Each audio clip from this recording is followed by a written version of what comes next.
You ever wake up in the middle of the night because the world sounds like it's coming apart at the seams? That was me. Middle of the night. A hurricane howling like a pack of wolves right outside my window, the walls shaking, wind howling so loud it felt like the roof was about to fly straight to Kansas. Let me tell you, I'd spent over 15 years in that old house. Watched Emma, my daughter, grow up, painted the porch with my own hands, even put a little plaque out front in my dad's honor after he passed. That house was everything. And in less than 6 hours, it was gone, just wiped off. The map like some angry god had decided to start over. Yeah, that happened. The evacuation order came too late, like it always does. I threw whatever I could into my truck, legal docs, Emma's school books, toolbox, and my dad's folded flag.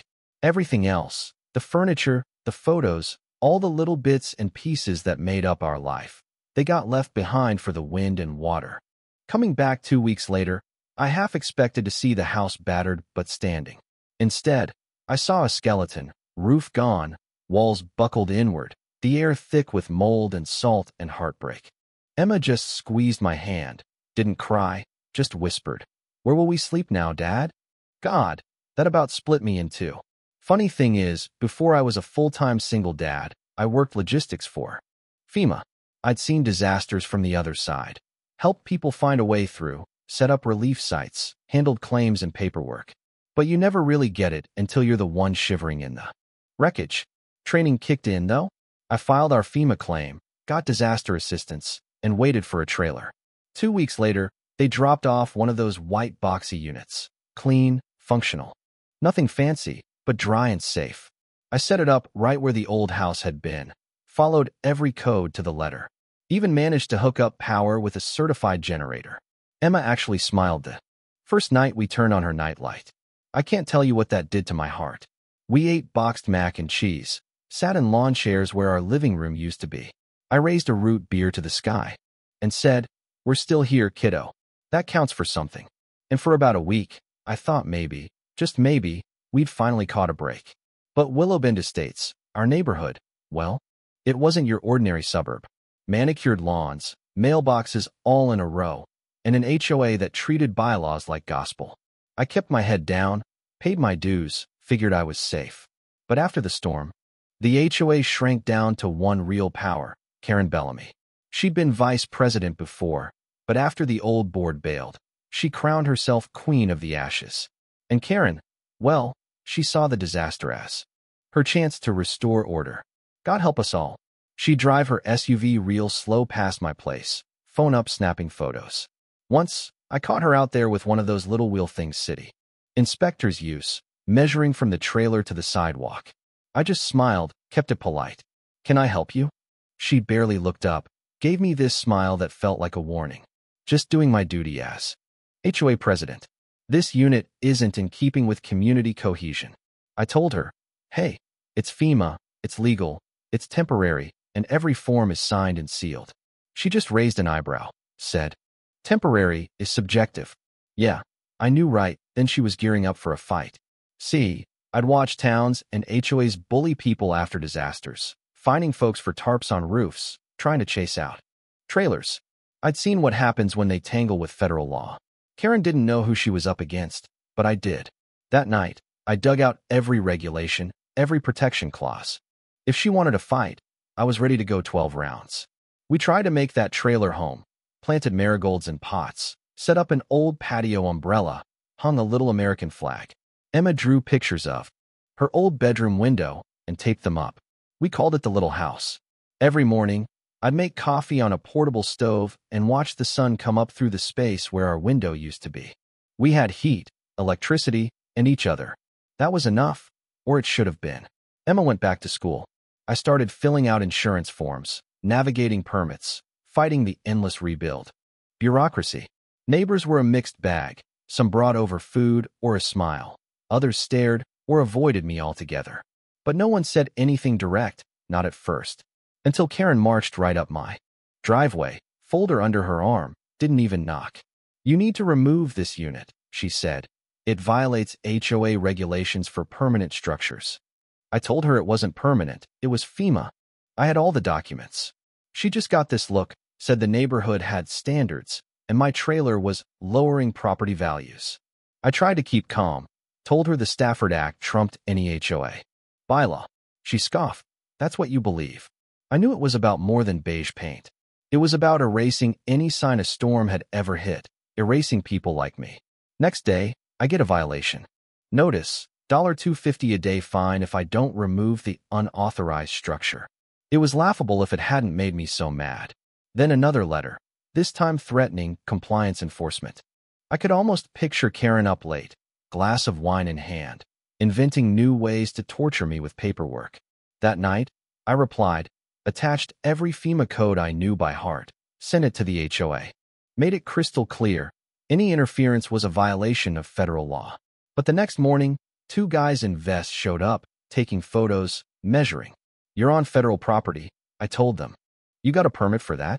They left in a hurry. That's when I started parking my truck in front of the trailer every night, locking the gate. Karen wasn't backing down. She was running out the clock. FEMA units have a legal protection window, usually 18 months. She wanted me gone before I could rebuild. But she didn't know I'd helped write some of those guidelines. When she sent a tow truck, seriously, a tow truck to move a FEMA trailer, I was ready. I stood my ground, read the driver the federal statute about interfering with disaster housing. He wasn't paid enough for that. Mess, he backed off, shaking his head. Karen just stood there, furious and stuck. She shifted tactics, flooded me with notices. My trailer was too close to the curb, the paint was the wrong shade. Emma's window drawings were visual clutter, each letter more desperate than the last. By the end of the week, I had 9 different violations and a final warning in a red envelope. Emma looked up at me. They can't really take the trailer, right? I told her, no, sweetheart. They just want us to think they can. That night, I wrote a cease and desist letter, loaded it with every federal clause I could find, sent it certified to the HOA, and delivered a copy by hand. 2 days later, Karen emailed, accused me of hiding behind personal trauma, threatened civil litigation, liens, and more. I forwarded it to FEMA, County Emergency Management, and an old legal aid buddy of mine, Milton Reed, who'd worked Katrina with me. Milton got fired up, said Karen was way out of line, maybe even breaking civil rights law. He sent a demand letter to the HOA, copied FEMA and the county. I taped a copy to my trailer window next to Emma's bluebird drawing. Neighborhood got real quiet after that. Karen went dark, no more drive-bys, no more letters. But at the next HOA meeting, she called me a squatter in front of everyone, said FEMA trailers degraded the neighborhood. I wasn't even there, but neighbors texted me the quotes. That's when I filed a formal complaint with the Office for Civil Rights. This was bigger than me now. Karen still didn't quit. She tried to tow the trailer again. Same truck, same driver. I stood outside, handed him a laminated FEMA order, told him if he touched it, he'd answer to Homeland Security. He took one look, said, "Lady, you didn't tell me this was government." Karen bluffed, said the HOA owned my land. I shut her down, showed proof of my deed and every permit. The driver left. Done with the circus. I told Karen, you're not just fighting me, you're traumatizing my kid. She's already lost enough. Karen snapped, said this was about community, not you. I told her, no, this is about power, and you finally met someone who can push back. After that, I called in every contact I had, FEMA, the Office of Inspector General, the county, even my old boss from the federal board in D.C. They all said the same thing. Karen had crossed the line, and the HOA was about to get a lesson in federal jurisdiction. By the next day, the Willow Bend HOA was hit with a formal injunction, no more actions against me or any disaster survivor until the investigation finished. Suddenly, neighbors who'd avoided me started waving again, bringing banana bread, offering to help. Even the new board came by, asked me to help rewrite the HOA charter to protect folks like us. The government launched an audit. A journalist called, said other families were facing the same fight. Wanted my story to help them. I said yes. Karen tried one last desperate move. A special town hall meeting, packed with neighbors. She tried to talk about integrity and standards, but the crowd wasn't having it. I stood up, told everyone what she'd done, what I'd been through, showed them the mountain of legal paperwork, the real facts. Some clapped, some cried, but nobody backed Karen. She stormed out, Never came back to another meeting. A few days later, federal agents rolled up to the clubhouse, sealed it off, launched an investigation, found a fake lien letter, discovered she'd forged FEMA documents to try and get me kicked out. Karen was formally served notice, obstruction, harassment, falsification of documents. She didn't go to jail, but her reputation was finished. Her real estate license got suspended, her house went on the market, and she vanished from Willowbend. But the real win wasn't her defeat. It was the letter I got from HUD, saying we were now exempt from all HOA actions for the whole recovery period, that our fight had launched a regional review to protect other families. I showed Emma the letter, told her, we did it, not just for us, but for everyone who might have to start over after a storm. The rebuild finally started. Neighbors pitched in, Emma planted sunflowers along the fence. I dusted off my toolbox and showed her how to hang a door straight. The new board ran things with kindness, not threats. We made friends, helped each other. Emma won first place in her science fair. I finally felt peace again. And when the new house was done, sage green, white trim, porch swing out front, I stood in the empty trailer, looked around at the little home that had saved us, and just whispered, thank you.